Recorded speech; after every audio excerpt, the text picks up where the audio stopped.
SummerSlam 2019. So I know what you're thinking, and let me stop you right there. How the hell did we get to SummerSlam 2019?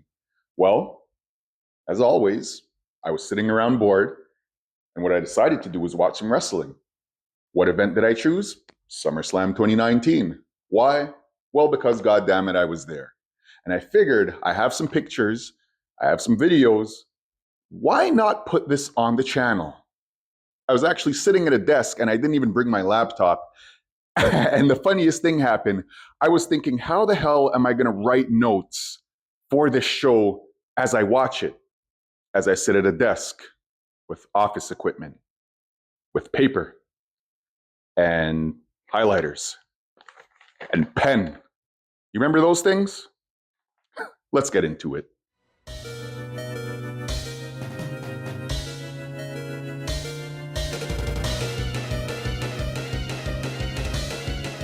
So let's jump into the time machine and get this party started. First of all, on commentary, we have Michael Cole. I honestly forget how long Michael Cole has been doing this. Granted, 2019 wasn't that long ago, but he's been doing his thing, man. We have Michael Cole, Corey Graves, and Renee Young. Shout out to Renee Young. And the match starts with Becky Lynch versus Natalya in a submission match for the Women's Championship. Becky Lynch being the champion. Now, I didn't really think that Natalya was going to win this match. I kind of knew that it was just maybe like a home country thing. You know, you get Natalya out there, the fans cheer for her. Although the fans were cheering heavy for Becky Lynch as well. So this match actually felt like a brawl. These women were going at it. You had Becky Lynch attacking Natalya's arms, preparing her for the disarmer. And you had Natalya attacking Becky's legs, preparing for the sharpshooter. So during the match, they're doing that. Natalya lifts Becky Lynch and she hits a suplex that just looked nasty. Becky Lynch's legs got caught on the ropes and it just looked like a hard landing. You had a spot where they were trading finishers. So you had Becky Lynch, sorry, not trading finishers, stealing finishers. You had Becky Lynch using the sharpshooter. You had Natalya going for the disarmer. This was just a nice, fun, high-intensity match that got the fans into it. Like I said, you had fans chanting for Natalya and you had fans chanting for Becky Lynch. This is how you want to start a show. The winner is Becky Lynch by submission. Of course, it was a submission and still your women's champion. After this, we had Kayla Braxton. And this is one of the coolest things about watching older shows, because it's like, hey, remember her? Or hey, remember him? Kayla Braxton interviewing Trish Stratus. Trish Stratus basically says she paved the way for Charlotte. They have a match coming up later on. Trish Stratus says if Charlotte is the queen, then Trish has to be the queen of queens. Basically, Trish is going to show that she still has it. Interview done. We get Dolph Ziggler versus Goldberg, and good Lord, Dolph Ziggler was on crackhead energy tonight. He went to the ring. Goldberg enters the ring. It's pretty... Sorry. After the match starts, the bell rings. We get two fast super kicks from Dolph Ziggler to Goldberg. I believe it was a 1 count if Goldberg didn't just straight power out of it. But you know how this goes. Spear, jackhammer, that's the match. So Goldberg walks to the back, and then Dolph Ziggler's just laying in the ring. He's talking like he won the damn match. He's saying, oh, you, Goldberg, you got lucky, and yada, yada, yada. You can't do that again, blah, blah, blah. So Goldberg brings his ass back to the ring. He spears Dolph Ziggler, cuts him in half, jumps out of the ring. Goldberg walks up the ramp. He's getting out of here. Dolph Ziggler's on the floor. Goldberg, anybody can get lucky twice. You can't do it again. Everybody knows that I steal the show around here, and yada, yada, yada. Goldberg comes back. He lifts Dolph Ziggler. He almost gives him like a little pat on the shoulder, and he tricked me and Renee Young because he lifts him, he walks past him, and Renee was like, oh yeah, he's not even worth it. He bounces off one side of the rope. He bounces off the other side of the rope. Spear. Dolph Ziggler folds in half like a lawn chair or like clean clothes on Sunday. He gets demolished. He doesn't say anything after that. That's done. It was nice. It was fun. It was cool. We got AJ Styles next. The United States champion AJ Styles. He's accompanied to the ring by Gallows and Anderson. They're the tag team champions at the time. It's always nice when a stable is draped in gold. I just love the aesthetic. I always think about Evolution at New Year's Revolution, I believe the pay-per-view was, when Ric Flair won the tag championships with Batista, if I'm not mistaken. So you had Ric Flair, Batista, tag champs. You have Triple H, world champ, and then you have Randy Orton, intercontinental champion. And then the image of them standing all on stage, raising their hands, that was nice. Anyway, Styles versus Ricochet. This match was decent.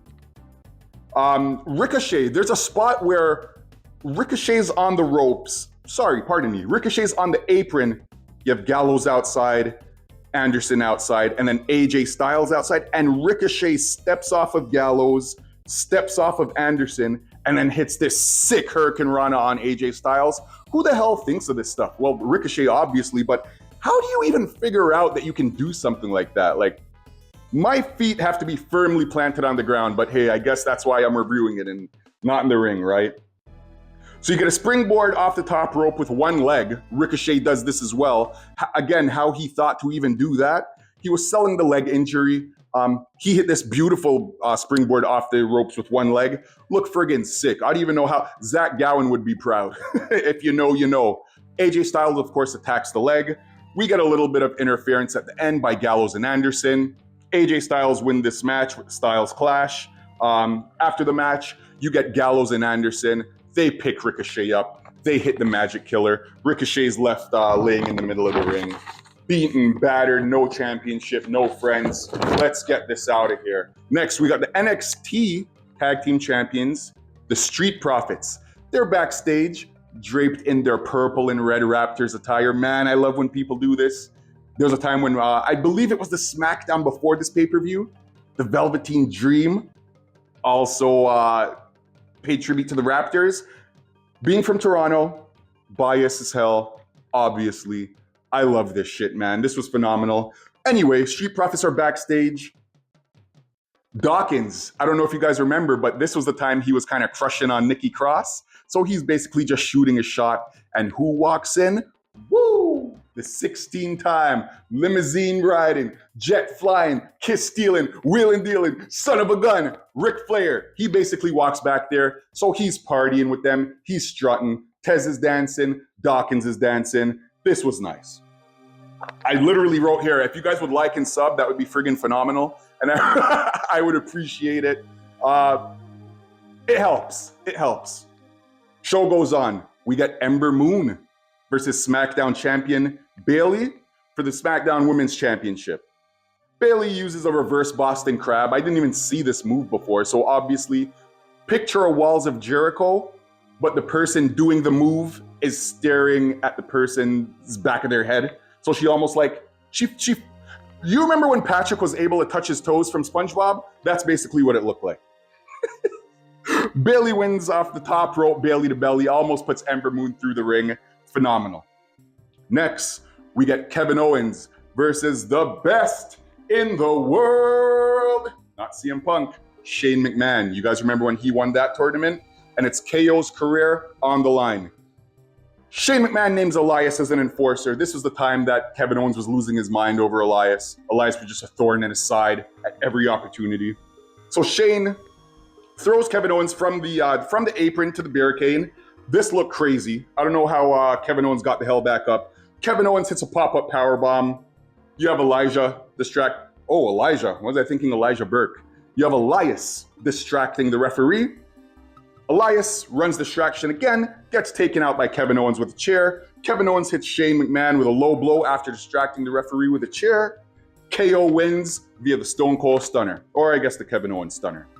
Now, Trish Stratus versus Charlotte Flair. You have the fans singing "Oh Canada."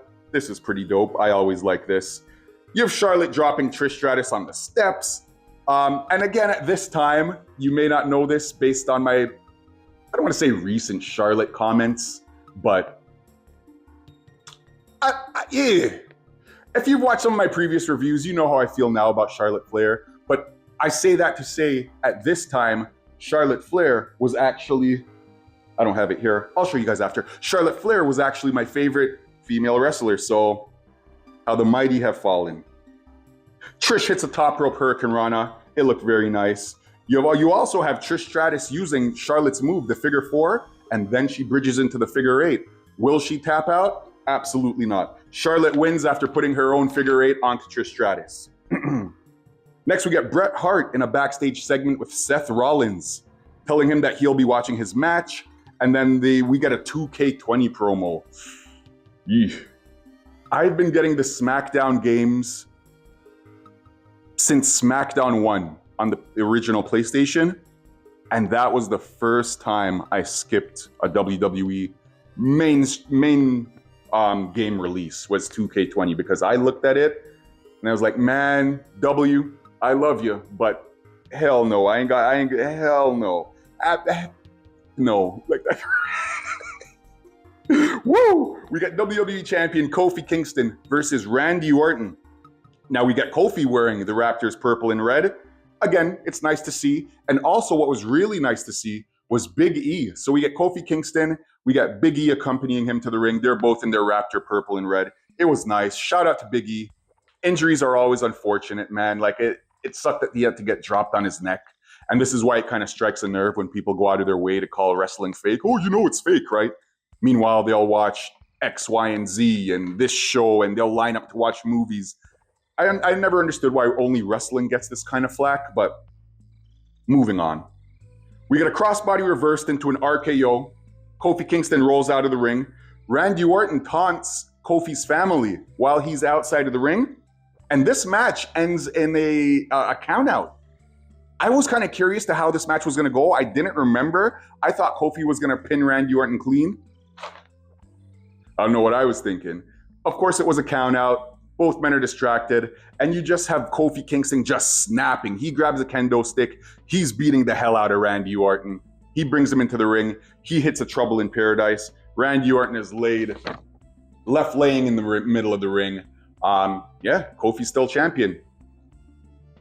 Now, we get the Fiend's debut, and the Fiend faces the Finn. The Fiend faces the Finn. Oh my goodness. The Fiend faces Finn Balor, one-on-one, and I'll never forget this match.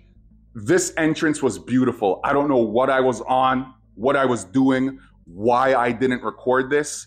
And this is another reason I wish I started this wrestling page so much sooner, because there's so many events I've been to, man. But whatever, hindsight, right? They say the best time to start something is 10 years ago, and the second best time to start something is today. So here we are. The Finn versus the Fiend.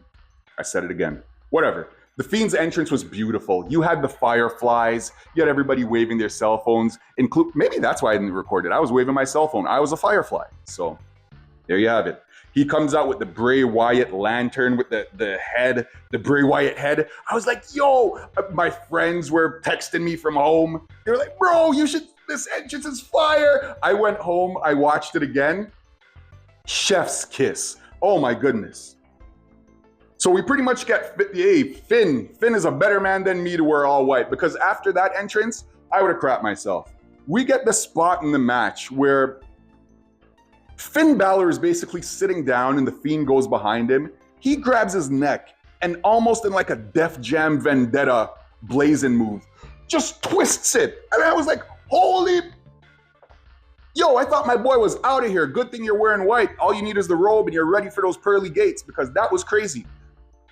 I don't think he pinned him after that. I think he went for another move, and then Finn reversed it, and then they kind of started wrestling. Nothing too competitive. This was easily and obviously a Fiend showcase, but it was like, damn, at some point, you break a man's neck, just pin him. Just pin him, man. He's out of here. He picks him up. They go back and forth for a little bit. Fiend hits Sister Abigail. 1, 2, 3. Fiend wins his match. Next, we get the Universal title match. Brock Lesnar versus Seth Rollins. And this is another one where I didn't really realize, not that I didn't realize, but I guess I just didn't remember how the finish was going to be. So Seth Rollins goes into this match injured. He's taped up. He's bandaged up. So Lesnar, obviously, targets the ribs. He hits Seth with a quick stomp. Seth hits him with a quick stomp for a quick 2 count. Brock Lesnar powers out. Brock Lesnar grabs the bandages, like how you would grab luggage, and he just swings Seth Rollins around. He looked like he was on a Ferris wheel. I don't understand how the bandage didn't break, how Brock picked this man up so easily. It almost looked like AI. You got to go back to watch it, but this is before AI. I'm just amazed at this dude's strength. Anyway, he does that.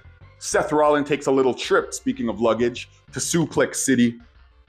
Seth puts Brock through the announce table with a frog splash, damaging his own ribs in the meantime.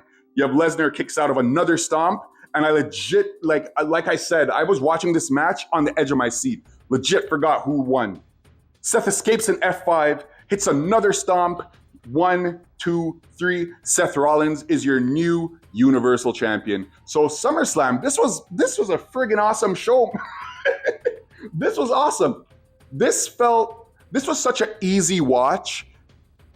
And it's a good thing that I went back to watch it. I honestly did not even have this channel in mind, but it was one of those things where it's like, bro, put it on the channel, make a review. You're literally gonna sit here and watch it anyway. You might as well throw it up. And I enjoy this stuff.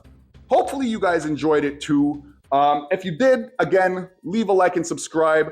Would that be considered a retro review, 2019? I don't know, maybe that was my first retro review. Hope you enjoyed. If you guys want to hang around and check another one of my videos, please feel free. Again, hit the like, hit the sub. I'll be here for you guys, man. You keep showing up for me, I'll keep showing up for you. You already know what it is. We all about reciprocity, 2025 and for the rest of our lives. So you guys do your thing. Enjoy the rest of your Tuesday night or Wednesday or whenever you see this. Enjoy the day. Drink some water. Have a good one.